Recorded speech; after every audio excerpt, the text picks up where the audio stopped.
What's going on, guys? Welcome back to Gloves Off, episode number 13 here. I'm Evil Eddie from Pure Evil MMA, as always. And with me is James McSweeney, UFC vet, Ultimate Fighter Season 10, kickboxer, Muay Thai, and maybe some other things on the way. We'll get into that just a little bit later on as the month goes on, and this year, 2019, has been amazing, so I can't wait to see what unravels here in 2019 for both me and James here on Gloves Off. We got a lot to discuss. There's been a lot going on, but James, I think you're going to be an Olympic swimmer soon with how much pool time you got in over there at the gym over.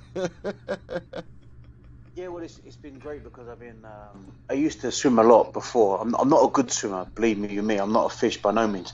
But, of course, it's very good for your body. It's very good for your lung capacity when you're training. I used to do a lot of swimming back at Jackson's when I was back in Albuquerque, New Mexico.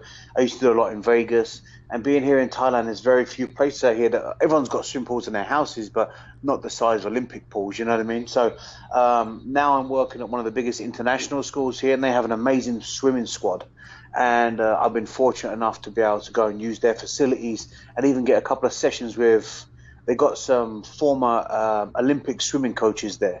So I've been getting some private training in with some private, of course, sessions with some Olympic swimming coaches.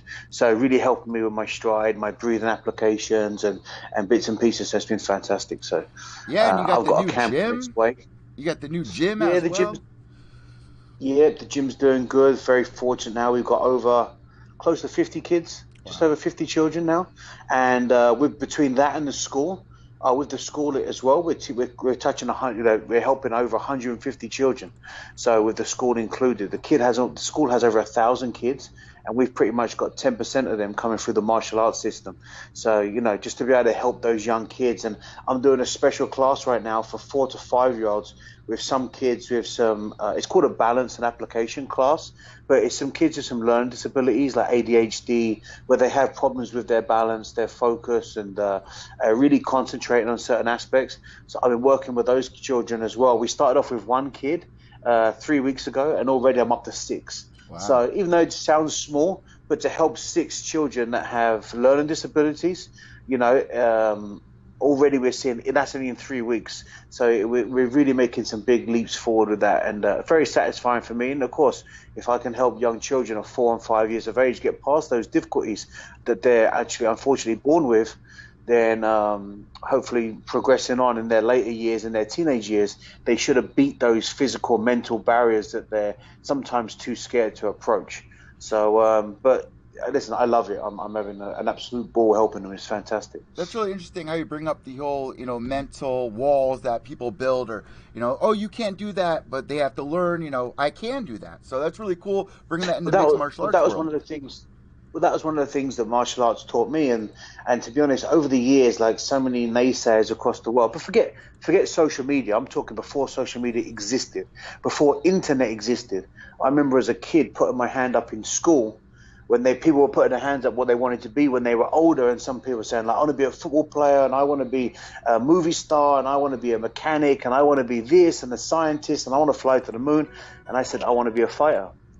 And the teacher looked at me and said, you can't be a fighter. And I got in trouble for saying that.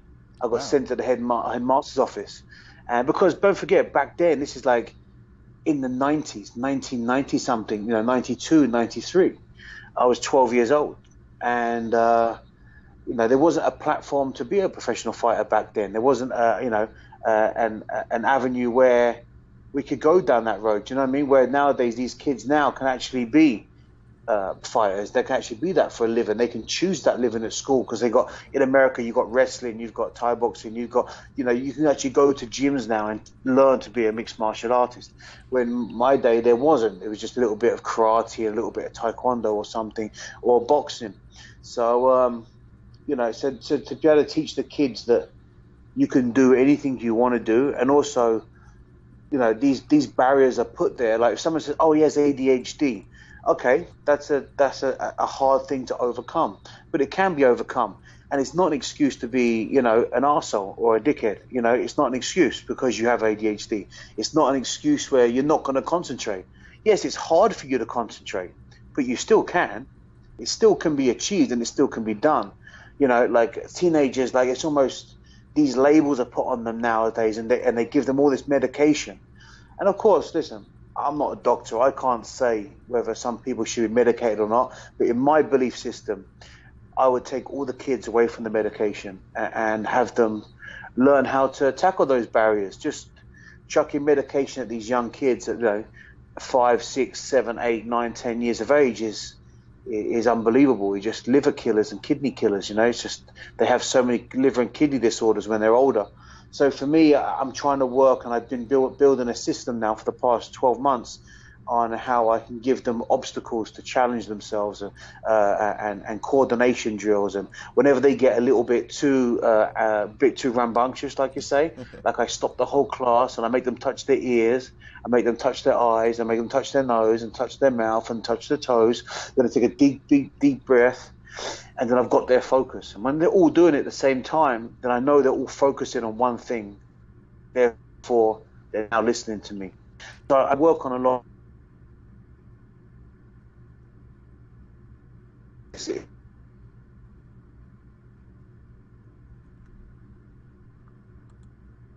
James, are you still with me? Oh, lost James here.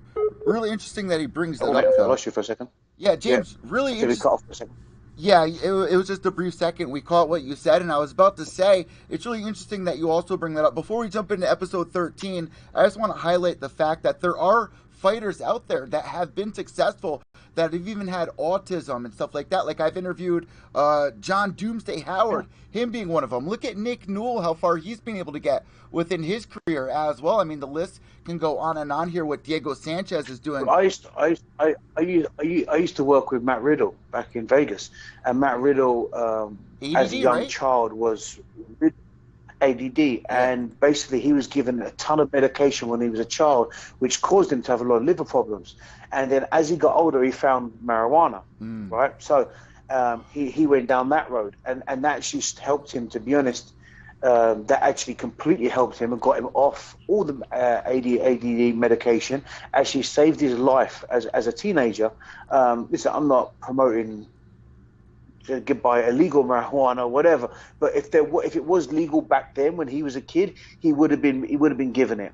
And then of course his issues was his boundaries of it. So of course everyone knows that he tripped up a few times and got busted with the UFC back then for marijuana and so forth. James, how stupid is that? In my opinion, I think it's really stupid, because you've got someone who's medically, if he took the other medication that was given by the doctors, he would have had liver or kidney failure, and it happened to him numerous times. He had multiple seizures and real problems, but by taking the marijuana that he needed, it killed the symptoms, actually improved him. Not only did it just keep the symptoms at bay, symptoms went less. So for him, medical marijuana was a much higher, much better outcome. Of course, it was herbal, it's natural, and also forth and so forth. As everyone knows the benefits, I'm not going to preach to the choir here. And he would submit his doctor applications and so forth, but yet he was still, getting hit with it time and time again. And of course, he made some mistakes, and him and Dana fell out, and they went the route they went. Oh,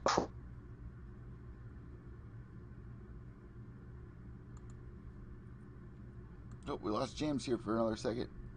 Let's see if he comes back in. Comes back through. Should come on any second here. It's like, what do you mean you're going to fight next week? Yeah, no, I just took a fight. Someone just pulled out. I'm going to step in. And he did it monthly. Yeah. Like he was doing, and then going there and winning. And he was a good guy for the UFC and a super talented fighter. I know he's gone on to do his wrestling stuff now and all the rest of it, and I'm not in touch with wrestling and stuff like that. It's not really my bad.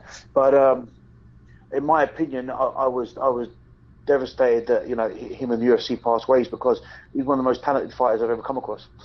Yeah, and I also spoke with Elias Theodoro. They have no problem issuing these fighters after a fight, pain medication, but yet they can't even smoke weed. And it's something that we're learning more and more about. People with disabilities, I like that you're doing that. It's really interesting, and it will only help pave the path towards, finding answers in the professional scene as well as we, move on the next Yeah, couple of years. I think if you can help the kids from a young age, then it just comes a part of their program. Mm. And listen, in the worst case, we're all at the very worst level. You're just going to teach these children that hurdles can be jumped. Hurdles doesn't mean you have to stop. You're going to hit a hurdle and fall over. No, you have to work out how we're going to jump it and how we're going to get around it. And that's what I'm trying to do with these young kids. They're like 4 and 5 years of age. I'm working with on a Monday, and we just teach them how to get around it. So, James, let's jump into episode number 13. There's so much that has happened since me and you last spoke. I believe you trained with this fighter. If not, we at least know that he's really close with Rashad. We've been following his career for the past couple of years with the Ultimate Fighter and his journey through, the ranks inside that welterweight division. Usman defeats Tyron Woodley. I wanted to discuss this with you about a championship fight. Oh, we lost James again. James, are you with me? That's right. I'm back on now. Yeah, I'm with you. I just turned the Wi-Fi off. I think it's better to not have it on right now. I don't know why my Wi-Fi keeps playing up, so I'm just using my normal network. It's back now. You're all good. I want to discuss something with you, man. We got a new champion. Kamaru Usman is now the new welterweight champion, beating Tyron Woodley. Now, I got to ask, did you watch any of the highlights of that? What do you think was going on with Tyron Woodley? And what goes into a championship fight? Like, what can change mentally? Because we did also see that with Anthony Smith, and I spoke with Houston Alexander about it. He was like, that's not Anthony Smith. Something happened there. So I got to ask you, in a championship fight, what are the mental battles that you're going through there, and can it have an effect like we saw in the last few weeks? Well, yeah, for sure. I mean, any mental battle is a very tough one to come over, and that's why, I mean, it's not taking nothing away from him whatsoever, because Usman I think he put a performance on of a lifetime. I think that was a fantastic performance. He stepped up. He showed true class. They showed both respect. Unfortunately for Woodley, I just think I don't know what he had going on mentally or whatever, but I honestly feel that he hadn't evolved in his last 3 fights. If you watch his last 3 fights, not much change in his performance or what he was good at. Everyone kind of knew the blueprint of what Tyrone's got to bring to the table.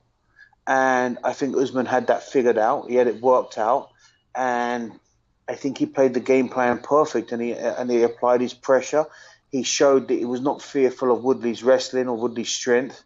I think he showed that he could outstrike him, and he showed real confidence. And I think for Tyrone, he's an amazing athlete. And I don't think it's the last we've seen of Tyrone, that's for sure. I think he's going to go back. He comes from an amazing gym with good coaches. He's working with Duke Rufus, right? Yeah, he's training with Duke and all of them down there. I mean, you got Duke Rufus down there in Cali, and Duke is one of the highest level MMA coaches in the world, in my opinion, and one of the best, not just striking coaches, but he understands the full game. He's got an amazing team down there. The who's who, in my opinion, is down there. So, in my opinion, they'll go back to the drawing board. They'll work it out. They'll come back and take a fight. I believe Tyrone will probably win, and then he'll go back out there and perform again. What he had going on mentally, or what was going on, that can definitely play a huge role. But I mean, we can't give these kind of excuses out there. Do you know what I mean? We can't say, well, because he has something going on in his mind. Well, then Usman has something going on in his mind as well. Usman could have had a lot of pressure. His lifelong dream, everyone watching him going out to perform. So everyone has a lot. But yes, you're right. To win or to lose, mental pressure can be very, very tough. I mean, could you imagine you have an amazing training camp for 8 weeks. On the way to the arena, you get a phone call that someone in your family's passed away, or someone's really sick, or you have a crash. Something could happen on the way that could throw off the whole strategic game of what's going on. The hardest thing as a champion, or anyone who wants to go out and win a fight, is to try and keep all the pieces of the puzzle together, no matter what happens. Now, and also, that's very tough to do.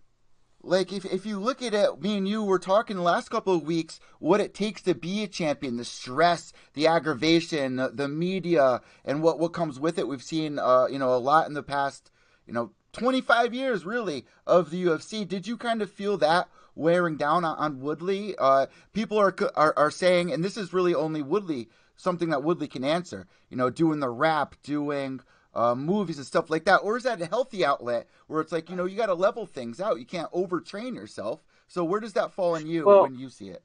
I would imagine if he was listening to Duke, he wouldn't have been overtraining because Duke's, like I said, an amazing coach. I just feel probably the schedule people don't understand. The schedule that you're on as a champion for the UFC is unbelievable.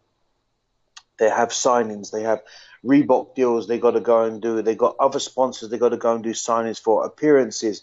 If he was doing movies, if he was doing commercials, whatever, talk show hosts on radios, podcasts. Nowadays, just think like if you was a UFC champion 15 years ago, internet was minimal, right? Yeah, very minimal. UFC fighters weren't really in movies back then. If they was, it was small parts. They weren't getting sponsorship deals with people like Reebok or Exiance or you know anything of a big nature like Gatorade or anyone like that. Monster, yeah. So do you know what I mean? They weren't getting those kind of Burger King. sponsors. So it was a lot less pressure on a fighter 15 years ago to be a UFC champion than it is today. Now with the internet, now with social media, there's so much pressure. There's so much being put on them. It's relentless. And of course, they've got to fill all those obligations. And if they don't, they're not going to get paid. They're going to get a hard time. They're going to break negotiation deals. I mean, and you don't forget, you've got to try and run a household as well. And you've got to find time to train. It's very tough. I mean, look, we talked about it before, but look when Anderson Silva lost, it almost looked like a sigh of relief on his face at the end. I'm sure he wasn't. I'm sure he was devastated that he lost. But I'm sure he did feel like the pressure come off of his shoulders. Because he was not just a champion, but he was a pound for pound, long time champion. And, you know, Woodley had a taste of that. Woodley's a great guy, an amazing athlete, a great fighter. I just feel it doesn't matter what. The fact is, it doesn't matter what happened. He didn't perform his utmost for his best. Or if he did, Usman put on a performance that didn't allow him to perform his best. An amazing performance from Usman. Don't really matter. The fact is, he lost. He's got to...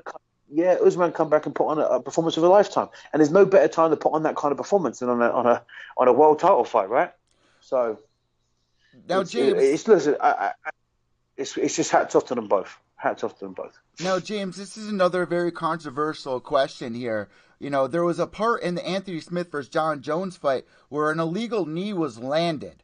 Now, do you think that should be on the fighter to make that call, or the ref? Who should that call be on? Because obviously the fighter's going to say yes because he doesn't want to look bad. Are you talking about the legal knee when he kneed him in the face when Herb caught it? 3 points were down, right? Yes. 3 points were down, right? Yeah, he took. Right. Well, the thing is it's a new rule, right? Because people were playing that silly game where they were touching their hand down so they couldn't get kneed and coming up. I think in the heat of the battle, it's not the fighter's job to. I mean, listen. I don't think John was trying to knee him in the face when his hand was down to do an illegal shot, right? Because it would have cost him the belt. It would have cost him the fight. It would have got disqualification. So I don't think that was the case. Of course, it's down to the officials and the judges and the referee to call that shot. I mean, it was luckily for Anthony that he didn't get knocked out. He took a cut instead.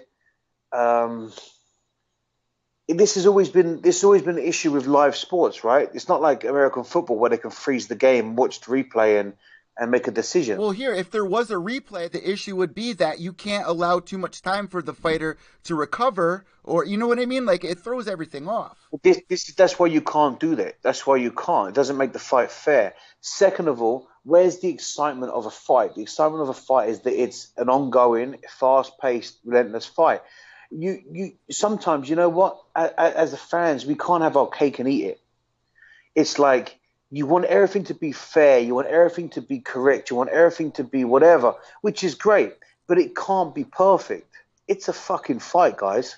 It's like doing a podcast. Anything could go wrong. Like anything. Yeah, you know, but what I'm saying it's a fucking fight. Yeah. And you know what? When the people are invested and you got two high-level guys in there trying to do their best to win, and sometimes shit just happens, you know. And the fact is that's the excitement that the fans love.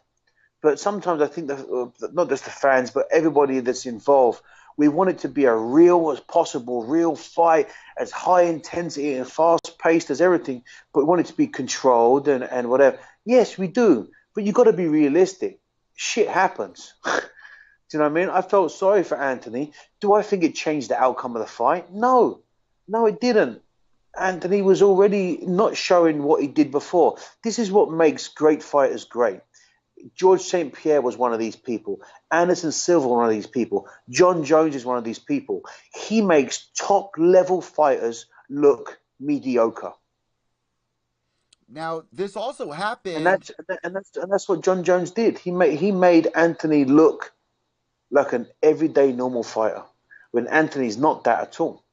Yeah, Anthony's been doing it since the Strikeforce era. He's been training with some of the best. I was speaking with Houston Alexander before and after the fight to go over what happened, man. He was like, this is nothing new for Anthony, and only Anthony knows why he was performing that way inside the octagon. Now, James, I also got to ask another thing that happened where we can discuss on the same subject is Robbie Lawler versus Ben Askren. What went down in that fight with Herb Dean calling it off? See, there you go. You've got like the flip of what just happened. You've got a referee that didn't see the knee or didn't see the illegal knee, and then you've got Herb Dean, who's an amazing referee, super experienced, made a call. Now, was it the fact, if you watch it from Herb's aspect, I mean, to be honest, seeing a small thumbs up, I didn't see the thumbs up until they showed the replay. But it did look like when he did grab his arm did fall. What does that show you? Just for listeners, what did that show you when you saw that? Well, when someone picks up your arm and drops it and it falls limp, what the referee's testing for is to see if you're still awake, because the referee doesn't know. He doesn't know whether you're still conscious. If you're unconscious and a choke is still being applied, there's some serious problems could occur. You're shutting off the arteries and the blood vessels to the brain and the oxygen levels, which is what's causing you to pass out in the first place. If that's held on for too long past that, there's brain damage, there's death, there's a ton of different things that can happen. So it's very dangerous. Herb Dean lifted the arm and dropped it, and it did fall. But then he did put the thumbs up. But Herb Dean made a call, and I think Robbie Lawler took it very well. He was a bit pissed off because he was in the second, and then he just turned around and said, "Listen, don't worry, it happens. You're an amazing referee." Hats off to Robbie Lawler for that. I mean, geez, he got his composure within 10 seconds, went back and told Herb, "Listen, you're a great ref. Don't worry, it's not your fault. It just happens." And that in itself is exactly what we're trying to say. What I was just trying to say to you a moment ago. Robbie Lawler knows it's a fight. Shit happens. I was just talking about that 5 minutes ago. Even Robbie knows that. And do you know why Robbie knows that? Because he's a fighter. But the fans and everyone wants it all to be absolutely perfect. And unfortunately, in this, nothing is perfect. Everyone's running the game that are humans. Humans make mistakes. So and we all do it. To be full circle, do you believe there should be something implemented like a replay with 20 seconds when the stakes are higher, like the TJ Dillashaw versus Cejudo fight, when there's a championship title on the line? Nope. Let's see if we can connect with James again. Let's see. James.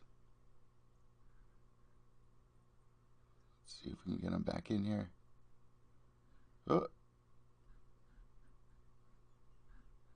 Come on, Skype, reconnect. Reconnect, Skype. Hey, Madonna me. This always happens. But it's like the thing, when the stakes are high, there's a championship fight, there's a lot on the line. So let's try to give James a call back here. Let me switch back to the intro. All right, let's give James a call back. We're in episode 13. We still got a lot to run down here. Oh, here's James right now. James, can you hear me? Hello, mate. Yeah, I could hear you the whole time, but you couldn't hear me. So I was saying, when the stakes are high, say for instance a title fight, should there at least be, a 20-second replay for the ref to, just go over what he saw? Or do you still believe that things are, you got to take it for what it is. The professional made a call. Yeah, no, I don't think there should be a 20-second replay or looking at it or whatever.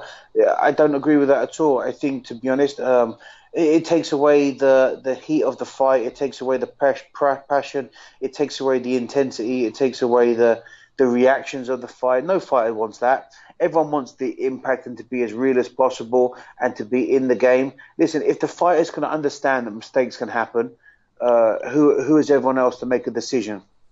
100%. You know, this is a fighter's choice. This is a company's choice. If the company chooses the right by them and their fighters, and the fighters are okay with this, no one else should be making a comment about it. It's not down to the fans, no matter how passionate they are. And I know that they're a huge part of the sport, but to be honest, everyone has a place. The fighter has a place, the president has a place, the show has a place, and the fan has a place. And they should all stick to their lanes. The fighter wants to be in the moment and enjoy the fight and be about the passion of the fight. The promotion wants to put on the best intense, action-packed fights they can, and the fans should just enjoy the roller coaster of the fight. Stopping it and all the rest of it and stopping to watch a little camera and all the rest. No, it can't happen. It can't happen, and it won't happen. So, everyone should just stick to their lane and just enjoy the show. If the fighters understand and the refs understand, it's no one else's business. On a good note, James, what did you think of Ben Askren's performance, though? What a welcome into the UFC up against Robbie Lawler. That was entertaining, huh?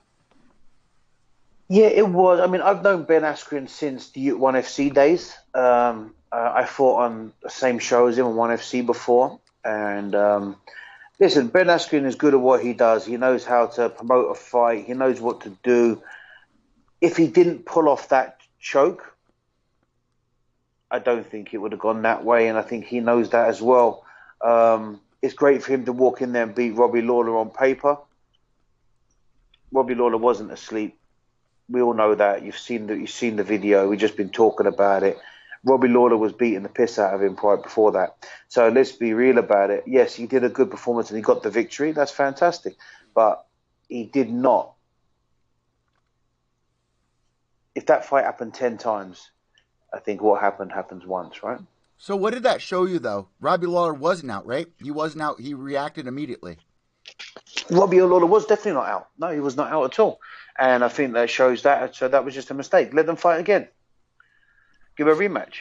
So moving forward, the reason why I brought up Ben Askren here is because he does such an amazing job hyping up fights. Colby Covington does the same thing, Conor McGregor, but sometimes there's crossing the line. What to you is crossing the line? Like, if somebody's trying to promote a fight with you, what would be taking it too far? And are we experiencing that now in mixed martial arts? And do you enjoy seeing that? Or, how does it make you feel when it comes down to the purity of the sport? I mean, to be honest, there's one thing about promoting a fight, and I think both fighters know how to promote fights. There is definitely times that people have crossed the line. I don't think people should talk about families. People should be bringing up wives or kids or anything that gets too personal. Joking, whatever, let it be. But the most important thing is be yourself out there. If you're that way, then be that way. That's fine. But it just seems to be all of a sudden that prior to Conor McGregor, there was the wrestler. What's his name? Sorry, Chael Sonnen. Chael Sonnen. He was the one before that. How many years between Chael Sonnen and Conor McGregor come along? Probably 7. 6? Yeah, 6, 7. 7 years. Since Conor McGregor, there's been every 3-4 months another person doing it. So it's like, if it was a natural absurdity, that's how you want to be, and that's just your personality. Like, Sonnen, Chael has always been that way, and still is to this day, a very opinionated, smart, intelligent, witty guy, and he knew how to sell fights. Prior to Chael, who was there? I don't know. You have to probably go back, like maybe even like Phil Baroni or someone like that. I mean, Phil was always talking a lot of hype about people and throwing his weight around, and he had a good smack talk on him. But there wasn't that many. Now Conor's came through. Everyone just thinks they're forgetting that Conor is a superstar when it comes to personality, but also a very gifted martial artist. He came through at the perfect time. He brought a country to the sport, and then he made people that weren't even fans of the sport, fans of the sport. True. He brought a lot of things too. I'm sorry, Connington and all these other people that are coming through. Uh, I'm just not buying what you're selling. It just doesn't. It's just not done the same way. It's not authentic, and you can see it. It's like a carbon cheap copy. It's just not done the right way. And I can take flack for it. People can get mad at me or whatever. They're his fan or whatever. I don't really give a monkeys. It doesn't pay my bills. But the fact is, uh, yeah, you're a good fighter. Then just, if you want to be a bit of a seller and you want to talk loud about an opponent, but just doing it over everybody and just going out there and trying to pick fights. I lost all faith in him and respect for him when he talked so badly about the Brazilians. Then he got a smack in the mouth from one and went to the police. No, James, I'm glad that you brought that up because, when you're hyping a fight, it should not leave the cage, the arena, the interview. Now, when you have somebody out in public Yeah, or... but the thing is, if you got someone like him that's making it personal and making it about your country, your family, and everyone that comes from the place, then eventually, you know what? Like what happened when he bumped into another Brazilian that bumped into him. Verdum, He yeah, got a Verdum smack hit in him the with the mouth for it. boomerang. Verdun wasn't happy, threw a boomerang at him, right? But whatever he could get his hands on, he threw it. He was lucky for his sake. It was a boomerang. It wasn't a kick from from him. So he's very fortunate. But that's what I'm saying. If you make it personal, you're creating enemies because you're not talking just about the fight now. You're just smack talking about countries. You're smack talking about religions. What's next? You're going to start getting unstuck, and that's why he's going to get brought out of the cage. That's why there are these incidents that's taking place backstages and in airports and on buses and all this stuff. These incidents are taking place because people are doing it unauthentically. They're just verbally attacking people for no reason. People are getting a false And sense of what there's going to be a backlash, right? Yeah, people are getting the false sense of, how to promote themselves, a fighter, what's taking it too far. And we're seeing a lot, backstage even recently. Let's just be honest, though. What's really selling fights? The Good story. performances. The It always has. No, a good fight has always been done. You go back in history over the UFC or any fight in boxing or any other, the best fight, go back to boxing, Hagler versus Hearns.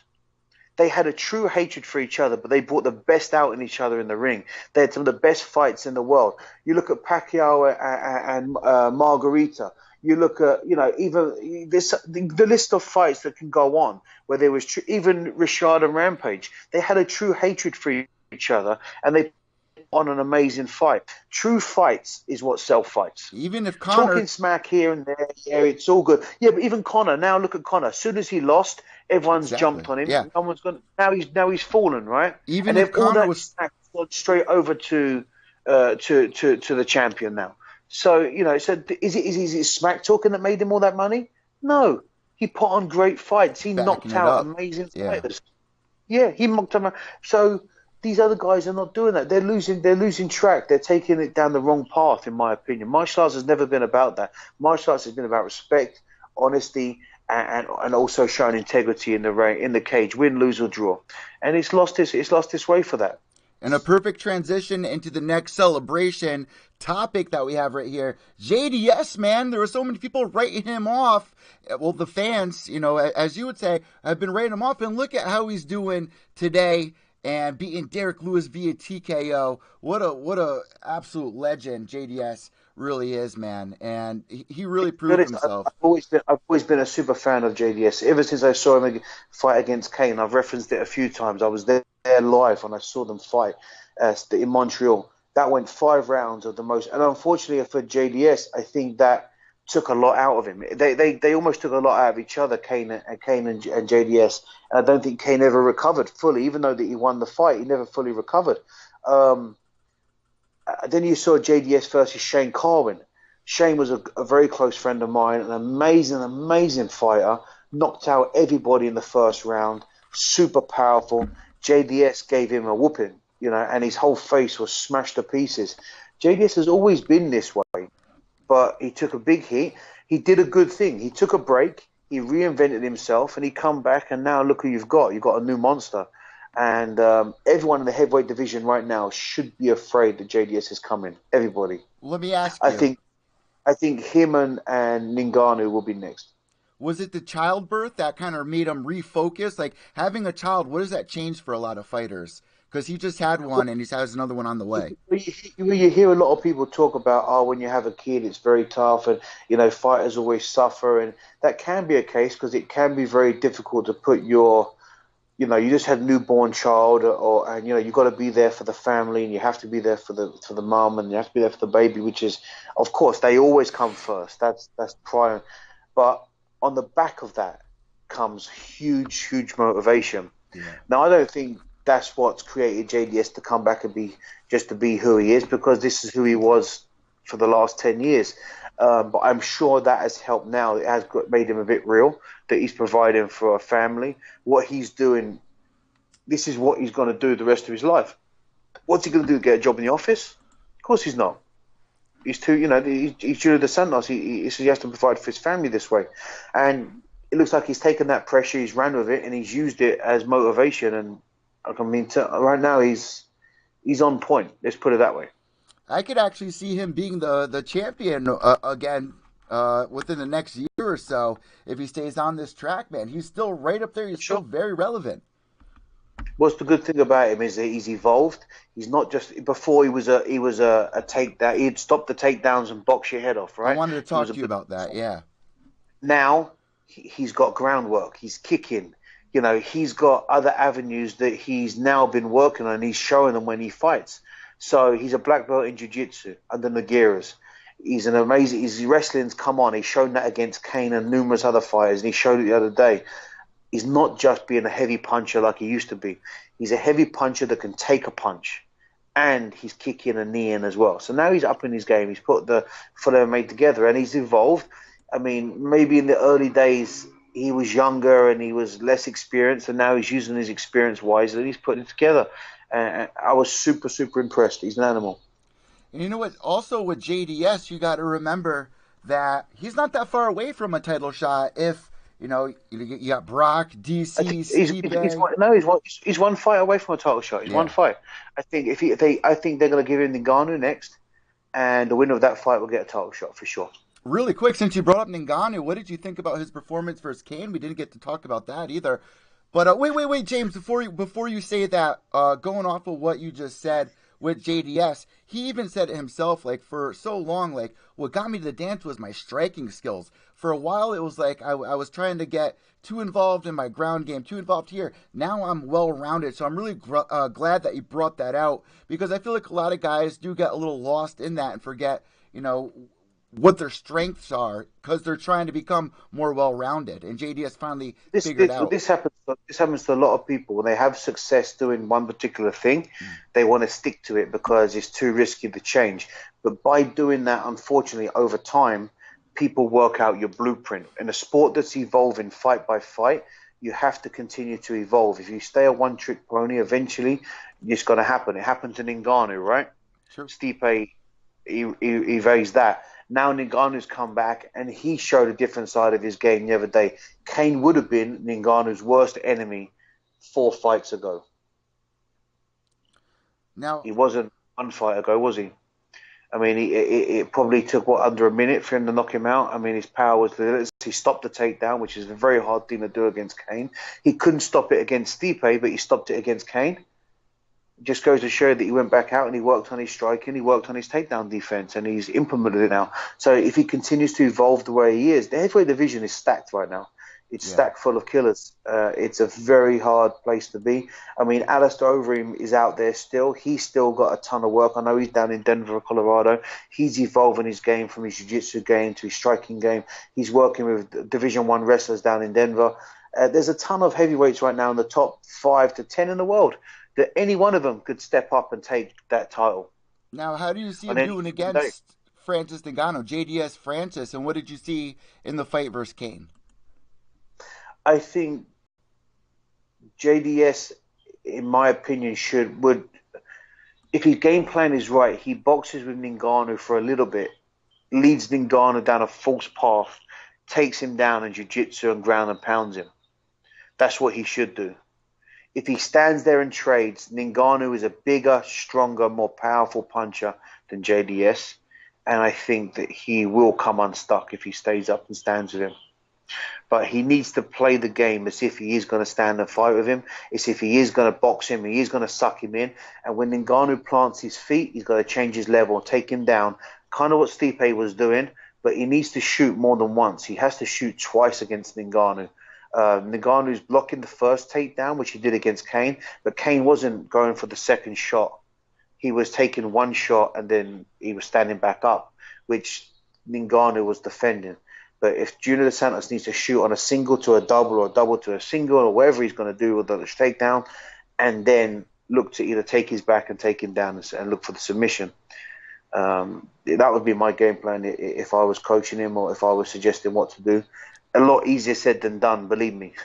But that would be the smartest and most implement. You got Junior Dos Santos, he's a black belt in jiu-jitsu under the Nogueira brothers, so he's no slouch on the ground.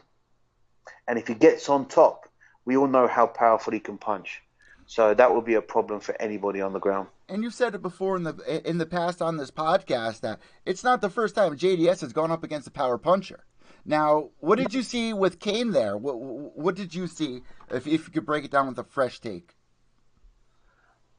Unfortunately, I saw Kane desperate for a takedown, which I haven't seen him desperate for before. I saw a little bit of ring rust. I saw not the old Kane. I think when you say to someone you've taken 2 years off and you've still been active, which is great, but you don't get better taking time off. No one gets better by not doing something. And unfortunately, on this occasion, I do think that the sport has almost evolved itself past where Kane is. And it's a terrible thing to say because Kane's such a superstar and so talented, and doesn't mean it's over. He can go back to the drawing board and get hungry and represent himself. And I'm sure with his nature he can, and he will. But if he doesn't, I mean, look, he can still put his head high, right? I mean, geez, he's been a champion. He's beaten the best of the best. He's done everything he needs to do in the sport. Now it's just down to whatever he wants to do. But yeah, I wasn't overly impressed by his performance. It looked like he was desperate for that takedown, and you never saw that with Kane before. He was never desperate to take somebody down. He would punch with anybody, and then you take you down at will when he wanted to.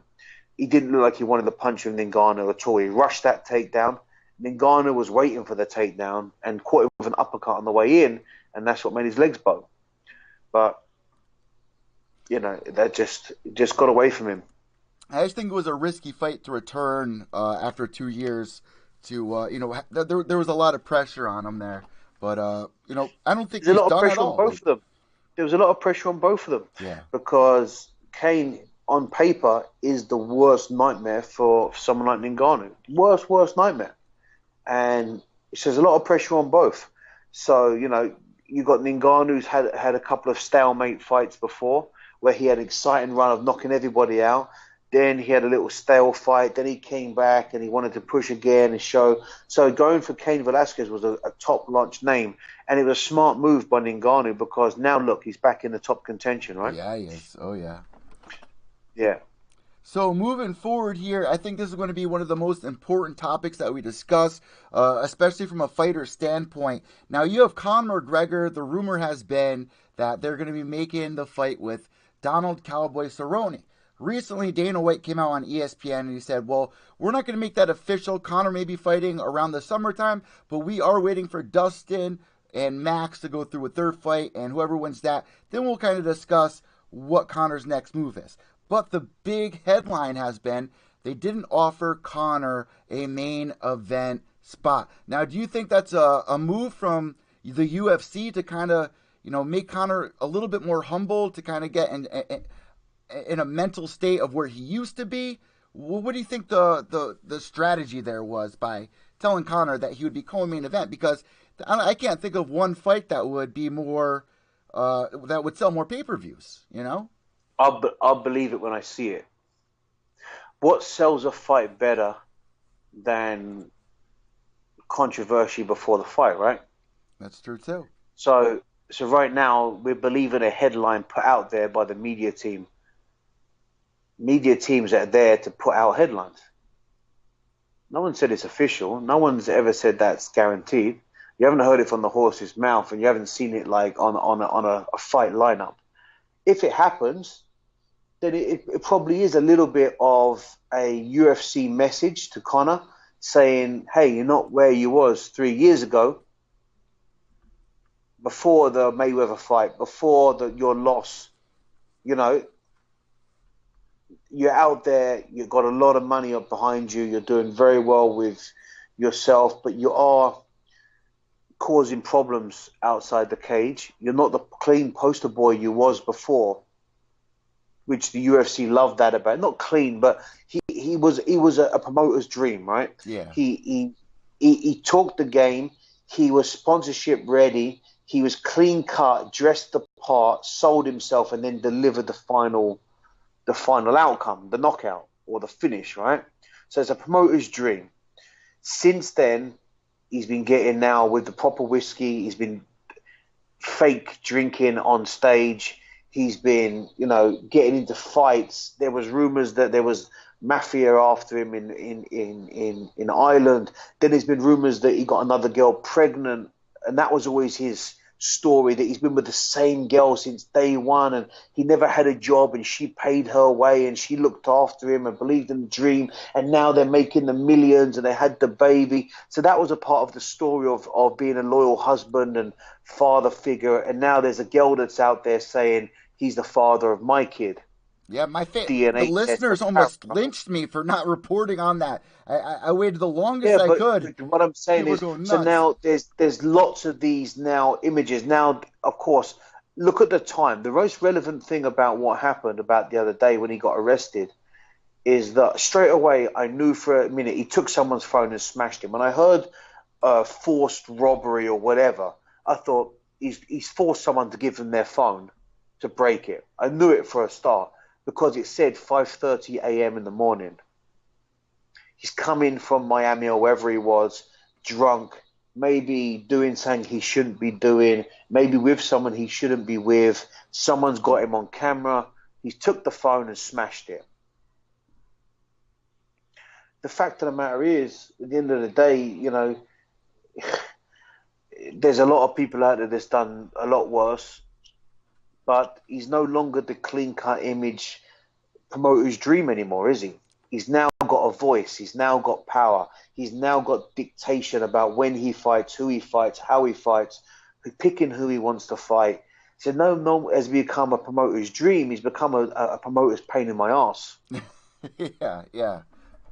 PR, right? Dream to PR nightmare dealing with this stuff. So what creates a bit more PR and puts a little power struggle up there is by the UFC saying, hey, you've always said you run the UFC, I am the UFC, but now we're going to tell you you're the co-main event. The fact is, that's just a subliminal message put out to media to cause everyone like us to talk about it. Yeah. It hasn't officially happened. There's no fight even been officially made. You got someone like Cowboy, who I know on a personal level doesn't give a fuck if he fights first or last or in the car park.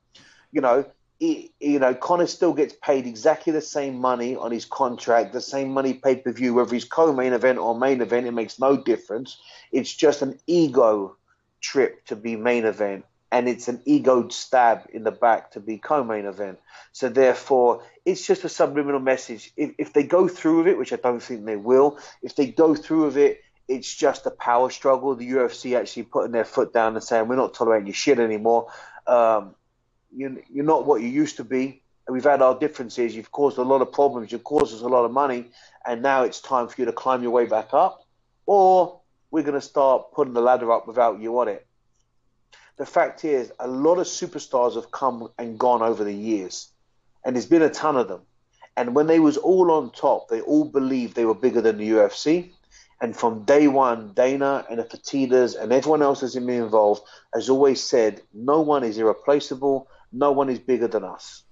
This is why it's good that John's back right now, because without Conor for a while. But the timing is perfect. But even John had to learn that lesson. True. Even John had to learn that lesson. Ortiz had to learn that lesson. There's been a ton of guys that's come through that's had to learn that same vicious lesson, and it's backfired on all of them. At the end of the day, the company will always win. It's like, don't forget, it's like saying the casino always wins. When the Fertittas owned the UFC, They own the casino too, right? Yeah, Their yeah. principle's the same because it's run off the same blueprint. We make all the money for all the money that's involved, but don't forget, we're the casino. We're always going to win first. We may let you win a couple of hands. We may let you get a little bit of money, a little bit of success, but by the end of the night, we're the winners. And let me And that's just always been the blueprint of the UFC since day one. And let me just say this, like for me, I know it's been a rocky road for Conor McGregor fans out there, but like you know, he's only on a one fight losing streak inside the octagon. People forget. Yeah, he lost to Mayweather. Yeah, he lost to Habib, but he's only lost one fight. And Listen, this fact is, it's just like anyone. It's like when Mike Tyson lost. Everyone couldn't wait to jump on and see him lose. yeah, There's million people out there that have been super successful, that have turned a little bit arrogant, a little bit more than normal because of success. People watch Mayweather for the last 10 years to see him lose. yeah, yeah, they have. Yep. Right? So the fact of the matter is, if people want to watch you win or lose, it doesn't matter to the fighter as long as they're buying pay-per-views, as long as you're putting bums on seats. The fans flip-flop on everybody. Nobody liked Khabib before. Oh, he's boring. He's just a wrestler. Then he beat Conor. Oh, he's amazing. He's amazing. Yeah, you Conor nailed done it. something bad and dirty on a bus. Oh, Conor's a piece of shit. Khabib did something dirty after the fight. Oh no, that was because he did. Everyone makes excuses for whoever they want to make excuses for. Fans flip flop on whoever's winning. Watch the NFL or watch football. Watch NBA. If Chicago Bulls are the best NBA team in the world, everyone's a Chicago fan. Then the LA Lakers come up and everyone's an LA Lakers fan. The fans just not all of them. I can't put everybody in the same boat. It's not true, but there's a few diehard fans out there that follow their fighter. But majority will be smooth.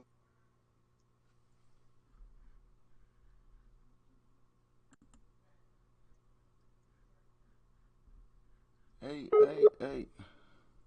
Try to get James back in here. I love when James brings up these points too, because it's so true. James, you there? Yeah. You just cut out the Yeah, last I'm here, so second. I lost you for a second. I love when you bring up those No, points because they're so true. People flip flop all the it's just time. how it is. Yeah, they do, and it just goes back and forth and back and forth. But at the end of the day, don't take it too seriously, guys. Look, this is a fight, right? This is mixed martial arts. It's fantastic, but listen, no one's curing cancer with this stuff. It's not that serious. Yeah. Everyone takes it so serious, like it's life changing. That oh no, Connor broke someone's phone. Well, do you know what?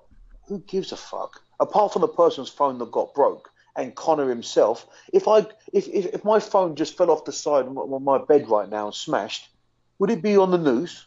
No, No one would give a I fuck. love the Who perspective cares? that you put it in. No one cares. But you've That's, got to put it in perspective, right? There's, there's, yeah, there's things out there in the world right now that's absolutely life changing, and, actually and there's important. amazing things. Yeah. No disrespect. I don't want to go into a deep level, but there was just something happened in New Zealand, basically, where a mass massacre of terrorism has gone on, and many people have died, including women, kids, and men. And we're concerned about fucking Connor breaking a fucking iPhone.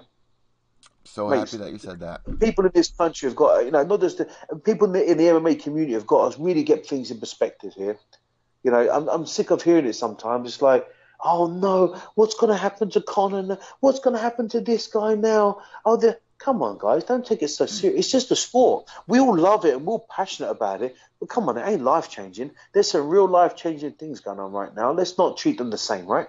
Yeah, you know what? A lot of people use it as a distraction from the things that are actually going on as And well. listen, and that's fantastic, and that's Mm, really fantastic. And you know what? All these things are here to entertain us, right? true. Yeah. We love to watch the fights because we love the fights. We love to, watch people train because we like to watch people train. We love to go to nice restaurants. We love to go to watch movies. We love to do all this stuff. This is all entertainment. But you can't put entertainment as if it's still like it's life changing, like it's the same as real life changing events. It's not that big a deal. It's crazy He broke, because listen, he broke someone's phone. Do you know what's going to happen? He's going to pay the guy off. He's going to pay for the phone. The guy's going to sell his story. He's going to earn a ton of money to all the press that's going to ask him, what was on the phone? What was on the phone? Connor's going to go to court. He's going to pay a fine. and the guy's going to get a little bit of money out of it. Conor doesn't give a shit about paying the guy off, and the guy's just happy to get a couple of $100,000 for smashing a shitty iPhone. Perfect. I wouldn't be surprised if it happens again. Oh yeah, it's definitely going to happen again. It's definitely happening again. Yeah, someone else is going to see. Oh, I could do with a couple of $100,000. Let me see if I can get a picture of him or video of him. And you know what? There's so many people out there that will be like, they look up to a lot of the fighters, but then there's the side of fans that are like, they like bashing on fighters and making themselves feel like they're better than them. You know what I mean? Like, it's so crazy. I've never met, right? And I've been to expos all over the world. I've met hundreds of thousands of fans, right? UFC signings, K1 signings, Muay Thai events, so many fight shows. Not one fan's ever come up to me and said, I fucking hate you. I can't stand the way you fight. You make me sick. You're a piece of shit. Never once has that ever happened to my face. Only on Twitter and YouTube and all that. I remember actually beating, who did I beat? Oh, damn. I think it was when one of my fights was aired in America. I beat a friend of mine in London. He's a friend of mine. I actually fought him and we were friends. Roman Weber. He's a friend of mine. I beat him in about 15 seconds, right? And after the fight backstage, I was sitting with him while he was getting his stitches. He's my friend, and to this day we're still friends. When I travelled home, a woman actually messaged me and said to me that she hoped I had a car crash on the way home from the arena and died. What? So I'm not surprised either, James. I'm not surprised. Never once has anyone ever come up to my face and said how much I suck and I'm crap and I'm all these things. I'm not saying that everyone does that on social media, because I get probably 98.9% of positive stuff on social media, and I'm very, very grateful. I'm surprised because I'm quite opinionated at times. But there is a few percent that pop up and say, yeah, they can't stand me, and I just laugh. Sometimes I antagonize them a little bit because I get a little bit of fun out of it, and sometimes I just laugh and just block them and move on. But it depends what kind of mood I'm in. But never in a million years has any fighter ever had any of these guys go up to them and tell them what they think, truly what they think, in a negative way. They save it for social media. So you can't take it too serious, right? You can't. It's just not that. It's not that big a deal. It's all secondhand. It's all secondhand and personal entertainment at the end of the day. I think you made a great point there, which gets me to the last topic before we get into the fan question of the day, before we end this podcast. And it's a celebration, man. Bisping, Michael the Count Bisping, inducted in the Hall of Fame. Now, James, what would be your number one memory of Michael Bisping? Why do you think he deserves to be in the Hall of Fame, especially being from overseas over there? To be honest, love Bisping or hate him, you've got to respect the guy. I mean, he was one of the first English guys to ever go through and really set the path for the rest of us in the Ultimate Fighter and everything else. He was super opinionated, but you know what? He was himself, and I had to respect that. Whether I liked him or I didn't like him, from what I saw on TV, his personality, he was always himself from the first day to the last day. But what I respected most about him is that he always had a never die attitude. Even if he lost, like when he lost to when he got knocked out really bad by UFC 100. Yeah, Dan Henderson. I mean, that's a knockout that some people don't come back from.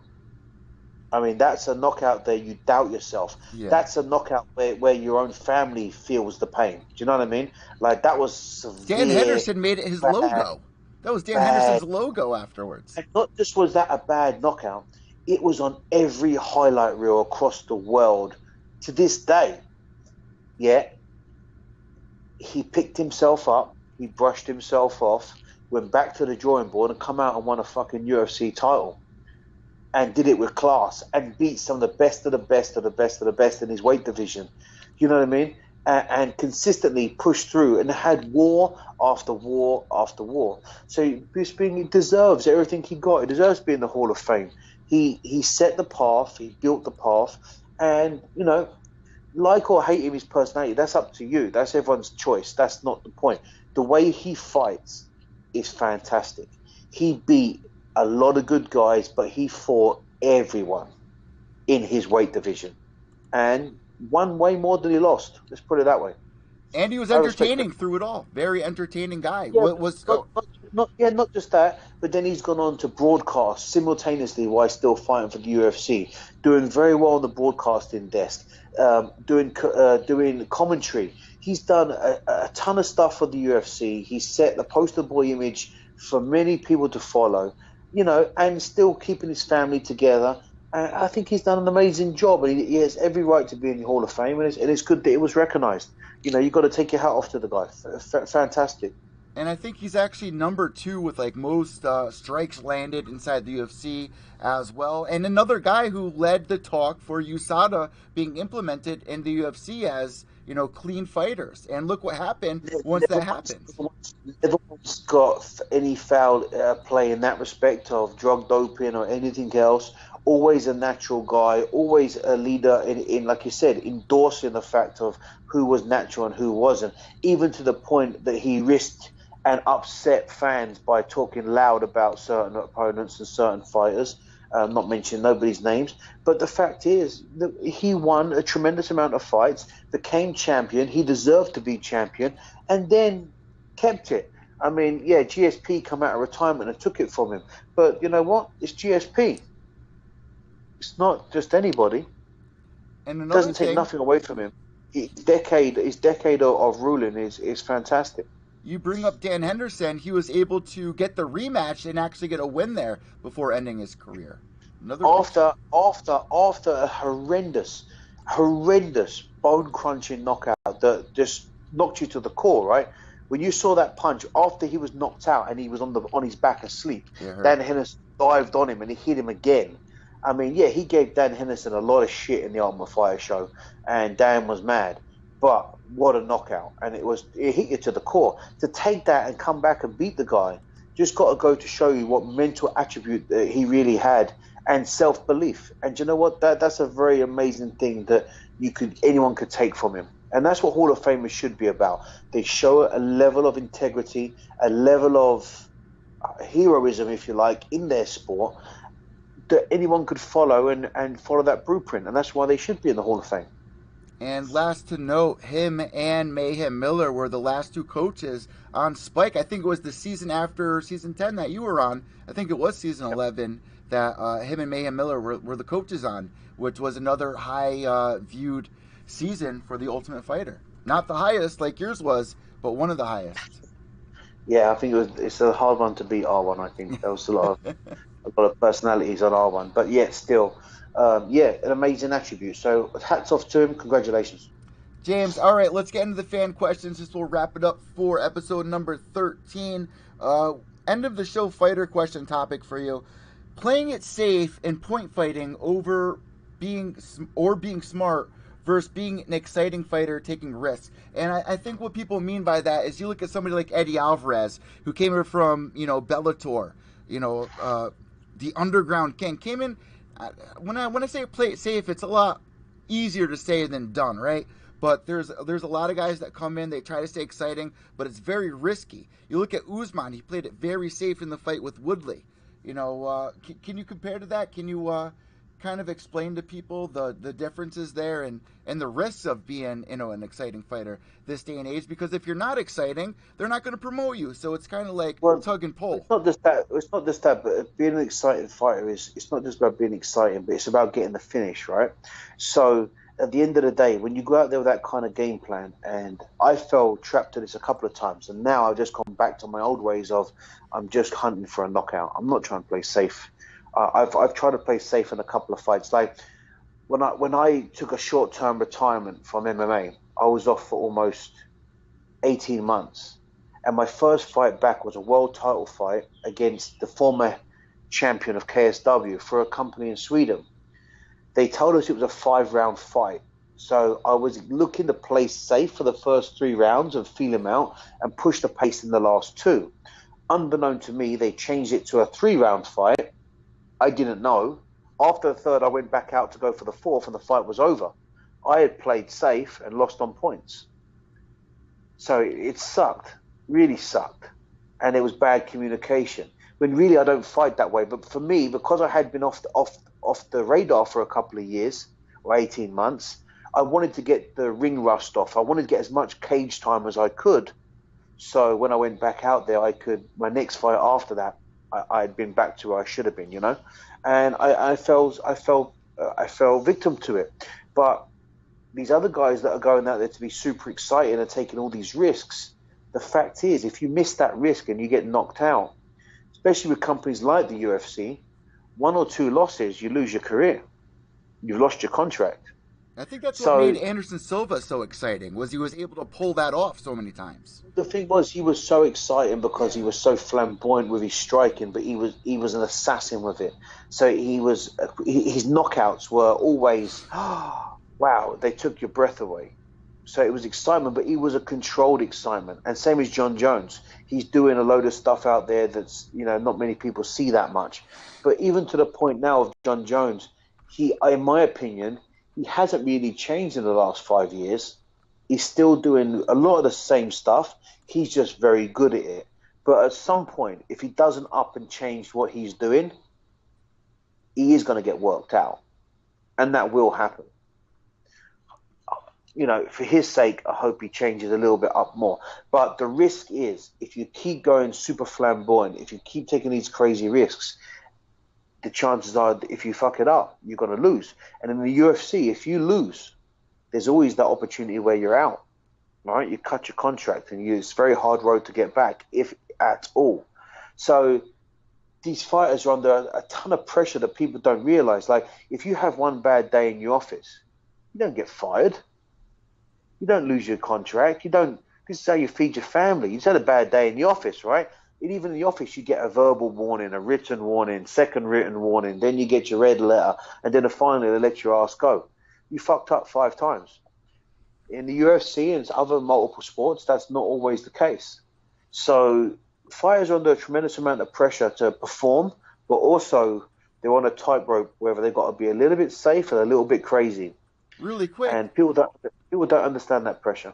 Really quick, just look at Yair Rodriguez. He tried playing it safe in the fight with Korean Zombie. Last second, he was like, all right, screw this. I'm going back to my roots. I'm going to make a risk. And he pulls it off. So it's like, it's a tug and war. That's the difference. That's what I said about that tightrope. They're playing one into the other. He played safe. It's not working. Bang, I'm going to do something a bit flamboyant and see if I can get it. He knocked the Korean Zombie out.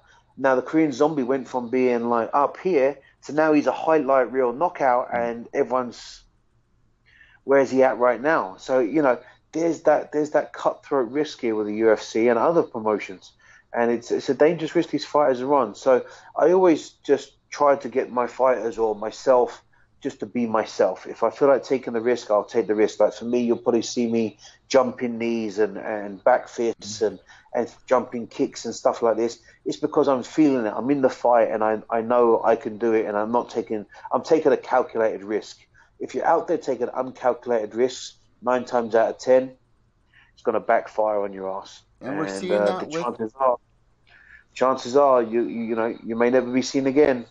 We're seeing that now with Jose Aldo, where he was, trying to play it safe, and then he was like, all right, let me go loose, and he gets a TKO finish. People are like, oh, now we got the old Aldo back. So it's a really interesting question. Really interesting. You just got to go out there and be yourself. The fact is, the old Jose Aldo never left. He just fought a very high-level extreme guy that he made a mistake against and got caught. True. That's it. Jose Aldo's never changed. His technical ability before that fight and after that fight in the gym has never changed. It's just what's going on between his ears is the issue sometimes. Whether he was too emotional when he fought Conor because he fell for Conor's stuff. And then after that, everyone was saying how crap he was and his ego took a big dent. And, he was on a highlight reel of everybody being knocked out so fast. It's a tough game. Listen, MMA and the fight world, it's a lonely, tough, hard game. People forget, to be a fighter in the first place, we're all a little bit fucked up, right? Yeah. That's why we fight. Yeah, you guys are. That's why we fight in the first place. There's always something wrong with us a little bit. That's why we fight. There's always a demon you're running from or you're trying to maintain or trying to control. That's why we fight. So when things aren't going your way and you're having a bit more of a mental problem and you've got demons, shit can happen. So, it's a very tough sport. It's a lonely sport. At the end of the day, I've always gave credit to anyone who's got in there and done their job. I always just try to preach to my fighters and myself, go and be the very very best person they can be in the ring or the cage. And when I fight, I'm going to be the very best version of me, whether that's flamboyant, whether that's playing safe. But when I feel the chance to finish, I'm going to go for it. And I'm really going to pressure, and that's the game. There you guys go. Episode number 13 of Gloves Off in the books. Guys, make sure to hit us up on our Facebook page. Well, if you're watching this on Facebook, we'll go to our iTunes, Podbean, Stitcher, Spotify. The links are all down below. James, what do you got going on for these next 2 weeks before we touch base again? What's in the works with you, man? I've got a ton of stuff going on. I've got fight offers coming out of my arse right now. I've got a lot of people offering me different fights. So I'm in the middle of negotiations. I've got something that I actually want to take just for my own reasons. But negotiations for that, the communication's been very tough. But yeah, it looks like it's coming to a point of where we're going to get somewhere. If it doesn't, I'll just go down one of my other roads. I've got plenty of fight offers right now. So I'm in the heat of that, training kids, training my fighters, training myself, running my family as normal, but of course I want to get this last bit of negotiations for my fight, dot the I's and cross the T's. So I'm pretty full with that. How about yourself? And guys, I got a heavy couple of weeks here. I'm going to be the best man at my brother's wedding, so I'm going to have to Nice. take a weekend off. I think that's the weekend for Edson Barboza versus Justin Gaethje, so I'm going to have to take that Friday and Saturday off. Also, I'm going to be going to teach some people out in New York. I can't say exactly who, but some big names out in New York this week, how to put a podcast together. So there's a lot of things going on. We got the website up and running, pureevilmma.com, where you can find links for this podcast and everything else, all the latest and greatest news. Last but not least, James, you guys can follow James at McSweeney MMA on Instagram. Follow Gloves Off on Twitter at Gloves Off Pod. And that does it for us here. I'm Evil Eddie from Pure Evil MMA. That's James McSweeney. We're out of here. Take care, guys. Thank you.